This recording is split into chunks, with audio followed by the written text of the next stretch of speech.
the Karim podcast. So that second response that brothers generally want is they're looking for that femininity within their future spouse. So to try and break that down and understand what that means, guys aren't looking for a woman who wants to be a leader, who is assertive. We're not looking for a woman who is that boss babe type, like independent, I do what I want. We're not looking for that. What we're looking for when it comes to femininity is we're looking for a woman who will, let's say, respect our judgment and wisdom, who will not want to take that leadership role and will instead designate that leadership role to the man, to us as the guy. And so that's sort of what the femininity response is when it comes to that, because I think the general misconception of what femininity means is like weak, fragile, can't do anything, supposed to stay at home all day, do nothing. It's like, no, that's not what we mean by that. It's not what it entails. And yeah, it's just like I said, it's understanding that we're not looking for a woman who wants to be a leader, who wants to be assertive, who is the boss babe type. Right. Yeah, and I think in general, I think a lot of guys are traumatized by, let's say, the negative or toxic feminist stuff that's out there. And a lot of people have really, scary stories, right? Whether it's relatives, marriages not working out, to horrible divorces. And, so people are, I think a lot of people have a lot of misinformation as well as important or valuable information. But look, if I could simplify it, right? It's like, first of all, when it comes to the masculine and feminine energies, I mean, both man and woman have their own yin and yang as individuals. And so every man is going to have predominantly masculine quality or energies, or at least they typically will. Let's say a sensitive side as well. And that's a variation. Some men are better at EQ, emotional intelligence, or communication skills than other men. That doesn't mean that men that don't talk a lot or are quiet and reserved aren't necessarily kind, or, that doesn't mean they're aggressive either, right? And so there's a lot of things, again, we typically, I think, understand, just like I don't think too many women would say, hey, would you be attracted to a guy that's really funny, but he has no ambition, makes less money than you? Like, let's be honest, right? Like, most women wouldn't be super intrigued by that, right? Right. Women typically want a man who's taller than her, right? Like, why? It's like, why not have a man same height or shorter, even though that could happen from time to time. But generally, women want a man who's taller, right, than they are. Or typically want a man who is successful, even if they're successful, right? It's like, there's a lot of women today, they make good money, they work, they have educations, but they're not also, I think, with women today looking just for financial support if they are a person who has accomplished that for themselves, let's say, as well. Now, if you're 22, 25, you've only worked a year or two, like, that's not what I'm talking about. I'm talking about a woman who's 30, 35, maybe even been married before, has always still been a doctor or a pharmacist or an engineer or a journalist or whatever, and she's never had that be a reason why she would consider having a man in her life, right? She's looking more for the actual intimacy component, for instance, And so I think these things, when it comes to a feminine woman or a masculine man, there are, of course, these general things that we all refer to. But ultimately, people, when they feel safe with each other, we can be nice to each other. We actually care about each other. Like, it comes naturally to us. I really believe respect, love, admiration, trust, all those things will come on its own, A lot of these things have to be earned rather than said and done alone, But yeah, it's interesting because when you ask men, one last thing, sorry. Last thing is, when we ask women, do we ever ask women, how masculine do you want your man to be? Because that would be an interesting question to ask them. Yeah. Right. Just like today, a lot of men are like, dude, she's got to be feminine, because if she's not, what's the opposite? She's masculine.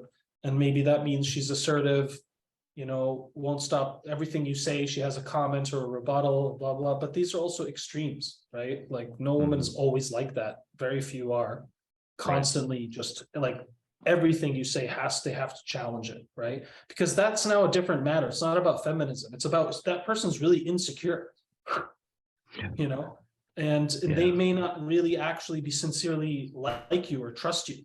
So they do that for those reasons too, right? It's not always just disrespect, right? And so, yeah, it's just comments there, but go ahead.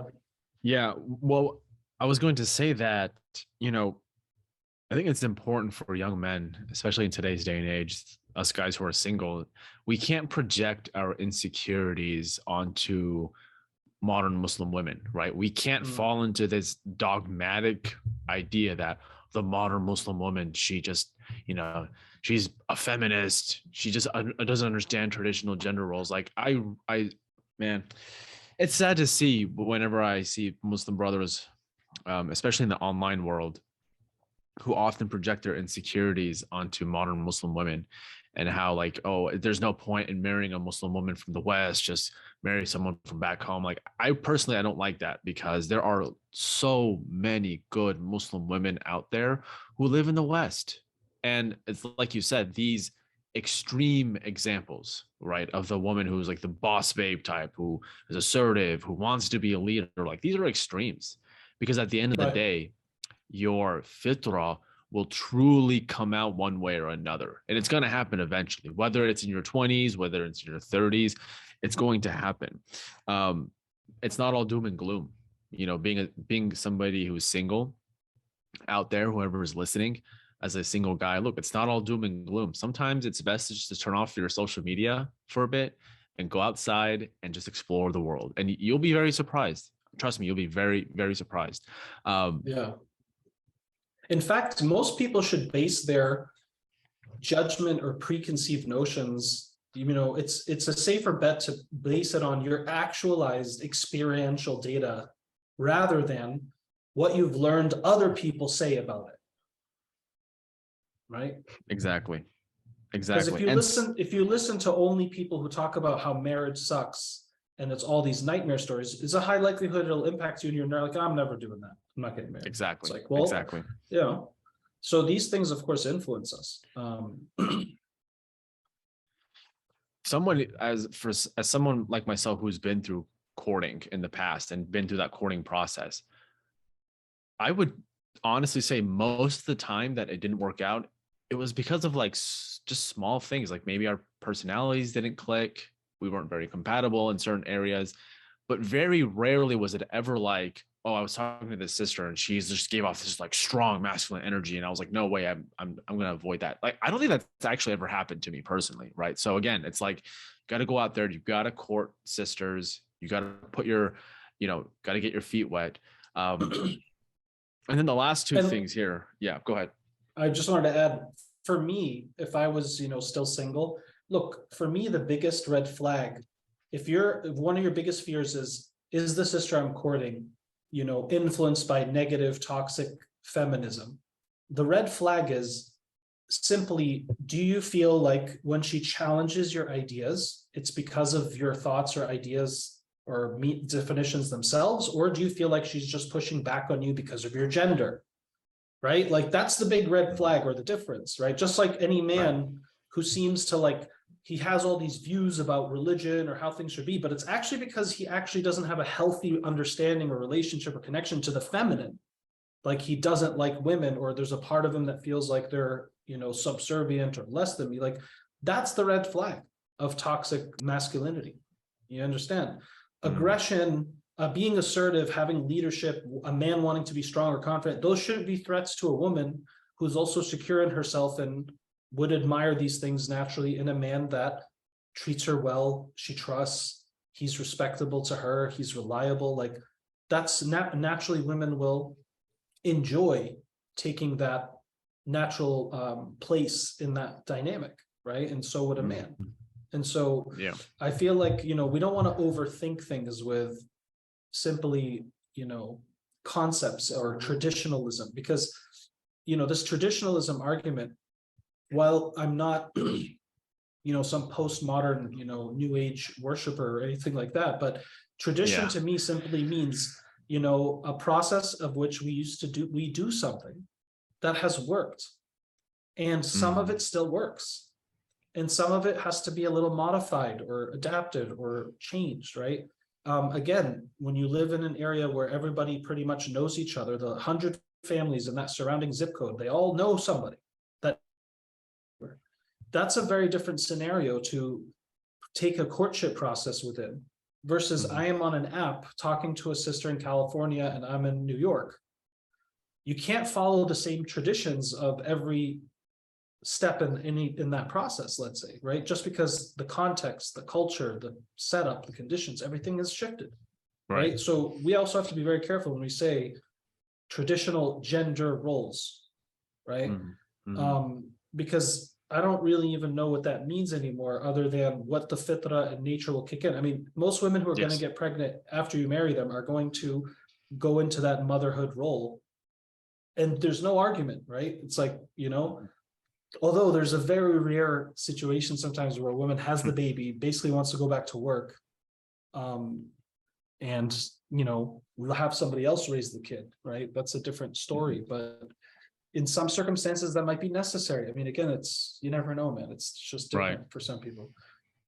That actually leads to the next point, which is family oriented as well as nurturing. Although I didn't put nurturing up there, nurturing and family oriented do sort of go hand in hand. They're related to each other. And that's pretty clear. Like, I think every guy looks for that family oriented woman who wants to eventually settle down, to have a family, to have kids, has that nurturing quality within herself. It's interesting because there was a study that was done. Jordan Peterson had done a psychoanalysis in high-powered law firms. And these women, when they hit the age of 30, they sort of hit this wall of, hang on a minute, like, I don't want to be working 80 hours a week anymore at this law firm, because I'm competing with men who are more than happy to work 80 hours a week at this law firm. And so what happened was that, and those women started binding their job at the law firm, meaning they wanted to cut their hours back. They wanted to do like 9 to 5, 9 to 6. They wanted to still get paid the same, but they also wanted to start settling down to get married and have children, because they hit that wall of, I can't work like this for the rest of my life. Instead, I just want to settle down and have a family, raise a family. In your sort of line of work, because you are a therapist, you're a Islamic counselor, do you see that happening as well within the Muslim community, where women, let's say in their 20s, late 20s, they hit that wall and they want to sort of cut back on working a bit and instead focus on being more family oriented, getting married and having kids? Well, I feel from my observation, I think it's just natural I've spoken to even women, all women do, like, it's not just Muslim women do, I distinctly remember a conversation when I lived in San Francisco. One of my classmates was actually a physician, and so he also had a network of different nurses and friends that he had. And one of them, she actually said to us once, she was in her 30s and, had a apartment and a dog and living the nice life, right? Single life. But she said, I would change it all to live in a trailer with like a husband and some kids right now. And she actually started crying, right? SubhanAllah. Obviously we were having a longer conversation about life and so forth, but at some point this happened. And I always remembered it because I was like, allowed me to kind of see something more deeper. Like, it's not always about tradition. Again, it's about human nature, right? If we rewind 50,000 years right now, and we are in a tribal community where every day the men would go out and try to hunt and extract whatever resources they could, or go raid another town and bring back some resources, and the women would traditionally stay at the camp with the kids and manage what they're managing there at the time, right? So theoretically, if one of these women decides, I don't, I'm 15, I don't want to get married and have kids like my sisters, I want to go out every day with the men and hunt and raid and come back.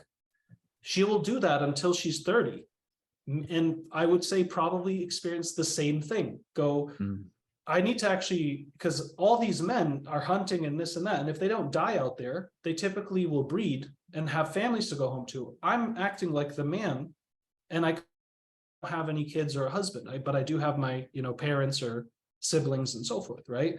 So I think even when you take it to a very raw, simplified living that did happen for most of human history, right? We haven't been in this industrial digital age for long.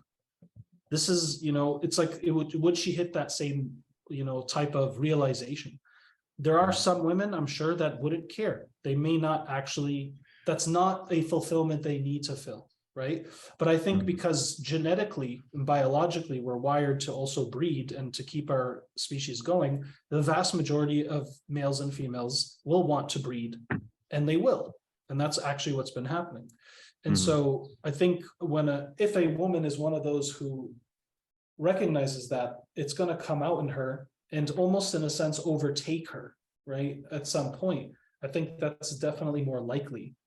Because a man, when he's 30 and he's not married and doesn't have kids, he doesn't slow anything down to accomplish that. He keeps pushing, right? And so if we look at it in that sense of masculine traditionally goes out into the external environment to bring resources home to the tribe, right? Or those he's taking care of. That's basically all, that's why he can do it 80 hours, 60 hours a week, because he's not going to get pregnant. He doesn't have to breastfeed. He's not going to have a different hormonal, biochemical atmosphere that prevents him from those things out there, right? To the same degree, remember every month, and like there's big shifts in their biochemistry and hormonal systems every several weeks, right? It's a lot to deal with. Even in Sharia, Allah gives them a pass, dude, from praying, so there's obviously a challenge to that state in your body and mind, right? So to answer that question, I mean, I think typically that's going to be the case. Now, when I think about it, like if any of my daughters are in that situation where like one of my daughters is 30, she's doing great at her company, she doesn't show any interest in getting married, she just keeps talking about how she wants to grow in her company, I definitely probably have a sit down with her and be like, look, if this is the way you want to go, you have to recognize, unless you're going, you're not going to have sexual fulfillment, love, companionship, intimacy, right? If you don't ever plan to get married, and just keep doing that. That's one thing you're going to miss. And naturally, you're not going to have children or a family. Maybe work will get old in another 10, 20 years. And once you're 40, 50, you're going to miss that train. So I'd have to sit her down and really tell her, like, this is what could happen. It's not necessarily worse or not, but you have to accept the reality that, at some point, if a woman wants a family, the career and external life has to at minimum take a pause or a break or slow down. Doesn't mean you can never do work again, right? But typically, right, that's how it goes. Again, some people are different. Some people may be like, no, I just want to have a kid, but I'm okay with my wife going back to work after 3 months because I could really care about her career. Like some husbands think like this. So that's up to them. It's not now haram for them to live like that, right? It's their life, it's their family culture. This is the point now about traditions. Like, well, that's not traditional gender, but that's what works for them, right? Maybe they need 2 salaries because they live in New York City. So, that's just, people have their circumstances. Yeah. And, I really don't like this whole modern idea of, it's okay to be single and like dying alone. There's this sort of attitude of individualism taken to its extreme logical conclusion that if the individual is the most important thing, if like your happiness is the most important thing, And because you worked on yourself for so long, you can't afford to be with someone who is any less than that. Then you would rather just live on your own and die alone. And I just don't see that as a very healthy alternative to getting married, because it is the fitra of human beings to be social creatures. Like, we're social creatures. That's just part of our fitra. We want that social connection with people. And when you're in your mid 20s, maybe mid or early 30s, and you still look really good, you look attractive, maybe you're at the peak of your attractive level, you're making good money, you're doing all that. That sounds good and all until you're 45, single, not married, no kids, while your friends are married and they have kids. That I'll can be also argue that would go the same for a guy too. yes, right? yes, absolutely. Either way. But look, again, generally speaking, I agree with you. This is how most people don't, very few people decide, I would like to be alone and die alone. I don't think, very few people probably actually want that, but might be people that do. Okay. Some people also don't choose to get married because, again, there's priests, there's, even some of our scholars, dude, who never got married, Imam Nawawi, and, Yep. They also died young, but the point is their intention wasn't to get married. They were so dedicated to their work or their project or whatever, right? So some people, this is their destiny. This is what their life is. And there are going to be some men and women who, subhanAllah, dude, I've met some people, it doesn't happen that often, where you really know or sense, and they have also told you, like, there is zero, like, there's really not a big need for sexual relations or fulfillment or even emotional. Like, they're very actual comfortable as individuals. There are people like this. Wow. And there are people like that who could actually dedicate their lives to building orphanages and taking care of all those kids. And they're not married, they have no commitments, they have no kids of their own. So this becomes their life, right? Or they're gonna build, the next spaceship that goes to Jupiter or whatever, right? There are people that are gonna be like this, right? But I think the point you're making is we don't want to be dishonest with ourselves and recognize, again, Islam for sure, I think, teaches us fitra-friendly human science, human nature. There is a general bell curve or pattern and expectation or expectancy to that. And that is that most people are not going to be alone or want to be alone, and they will breed, Yep. That's just the case, Yeah. And you're right when you said that it does happen to men who are in their 40s, or 50s, and they're still single without any kids. And it's like, it's true, because look, a guy can only go so long having multiple girlfriends throughout his life, sleeping around throughout his life. Like, that can only happen for so long until he hits a point where he's like, man, I want to settle down. I want to be married. I want to have that connection. I want to have kids, so it's just the same as for men. Of course. You make $8 million a year now because you've been crushing it and hustling since you were 20 to 55.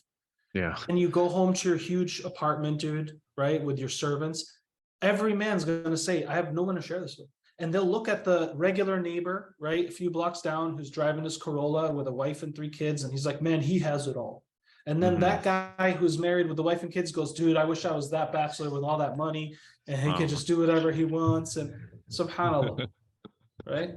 Yeah. But definitely, I feel like one of the laws of nature itself, not just human nature, but reality, physics, is this law of attraction and things pulling to each other. Gravity itself is the law of it. It's a law of attraction. Heavier masses pull other entities of less mass towards it. Everything's moving together into togetherness, right? Like that's why space looks the way it is, and why there's clusters and little galaxies and little things. It's because at some point when all this stuff started to settle, the larger objects pulled in smaller objects, and they started to create these big, huge, swirly looking things. That's all just gravity and rotation. It's something about the law of nature, texture of reality itself. It's about pulling things together based on laws, right? Including this concept, right? And so, Yeah, I think it's ultimately one of the big secrets of life is seeking and fulfilling connection. And having a family is a reliable form of connection, you know? Yeah. Yeah. If you're single and you live where you've always lived all your life and you know you're not worried about it, it's like, dude, I got so many friends around here, but half of them get married and move somewhere else for work, right? Maybe one passes away too young, you know, the others get married, but they stay in the same area. But you know, once they're married and they have kids, like they're not hanging out with their single friend anymore. No. Right. So it always happens. You'll also find yourself, you know, in that situation. You give it 10, 20 years, that's what's going to happen. Because again, the majority of people are going to follow that trend. And so if you're not with the majority, you will naturally feel more alienated or isolated, whether you're a man or a woman. Yes. Right. And so yeah, I think you know, again, unless you're a man or woman that doesn't need or care about sex, you know, there's only, you know, but you don't care about family, you know, this type of life might be something that you want or is actually fulfilling. But most people will either want either or both family or sexual, passionate or friendship, companionship, and so forth. All that comes with having a mate, basically. Right. Yeah. The last point I want to quickly mention about modesty as one of the most common answers that brothers had given in their response. That's really interesting, actually. Yeah, I would say modesty, you know, for the sisters who are listening, like, what does that mean? What do you mean by modesty? I would say generally a guy's probably not looking for a girl who wears skin tight clothing, who wears low cut shirts. Now, the brother, we have to understand like what modesty means to us in our minds and how we see that, right? Because a sister can be modest even when she's not wearing hijab. That's totally possible, right? So the brother has to understand what he perceives as modest. If a brother truly believes a sister can't be modest without hijab, then he should only court sisters who wear hijab, right? He can't. Well, let me give you an anecdote on that. So let's say you married a hijabi woman. She wears like super loose, let's say Saudi hijab. And you're like, oh, dude, she's so mashallah modest, right? And then after a few months of marrying her, every time you take her to the masjid, she's always now commenting to you about how these other guys are so hot. She's like, oh my God, he's really hot. He's like, wife, what are you doing? But she wears hijab, right? So modesty it's for just like it is for men. It's internal and external. It's a state inside and it's a state on the outside. A lot of times, and when I heard modesty, sadly, the first thing I thought, not to, you know, is that I'm like, why would most men say that? You know, they're either worried about the variety of women they've encountered somehow, whether it's online or porn or whatever, right? To ask for something like that, right? But I think a lot of men want a woman who's respectable, honorable, and that means she'll respect and honor him, because obviously if a woman doesn't act modestly, not just dress modestly, also act modestly. Yes. You know, you could be married to a hijabi who's like, tells you about how she had 3 boyfriends before, and she is comfortable talking about that. That makes not modesty for a man, even though she wears hijab when she goes out. Yeah. Right. So again, these terms are important to explore why we want them. And again, I'm not against it. Of course, we want a woman who's respectable and modest and doesn't wear things that makes you uncomfortable with her, right? But also, these are the same men who, if you want modesty in a woman, you have to be modest first, right? For Allah to really accept that. You can't be a guy who watches porn or looks at all those women with skanky clothes on Instagram, but the day I get married, my wife, I just don't want her to be like this woman. Well, I'll still be looking at probably when I'm married at some point, because I'm bored, right? And that's what I was always doing before. So that's just an interesting feedback for those of us that think about it, right? Want it for the right reasons, not so it can compensate your lack of modesty that you're bringing to the table as a man. Exactly. And just to sort of tie it all together, right? Like when a guy's saying that he wants peace, when he's looking for femininity, when he wants a woman who's family oriented, nurturing, who is modest, right? Again, we as the guys, we have to truly understand what that means to us, because there are cases where you have two guys who understand modesty in two different ways. And again, that's fine. But again, as you, the individual, you have to understand what that means to you, and then you go look for that. Exactly. Yeah, practicality is very, it's, I think, a greater teacher than concept. Right. You know, Right. a big one that has come up on that note is like when people have first gotten married, you know, how many, been asked this many times before. Like, Brother Karim, we got married. So my spouse and I, you know, we're religious, but, you know, we're down to earth, let's say. And we both have friends from the opposite gender. And like sometimes, like some of these guys or girls I grew up with, and I might still run into them in town and they'll give me a hug because I've known them since I was 12 or 10. What do I do? Right. And so that would be a, you know, and again, your husband or your wife otherwise could be so respectful, you trust them, but then there's this one thing that they do that pisses you off and it makes you feel like they're being immodest or you're feeling jealous or whatever, right? So I'm just, again, showing everybody variations of how reality actually works, right? You may both actually be very modest and, you know, all this, but then you have these things that are part of your lives or history.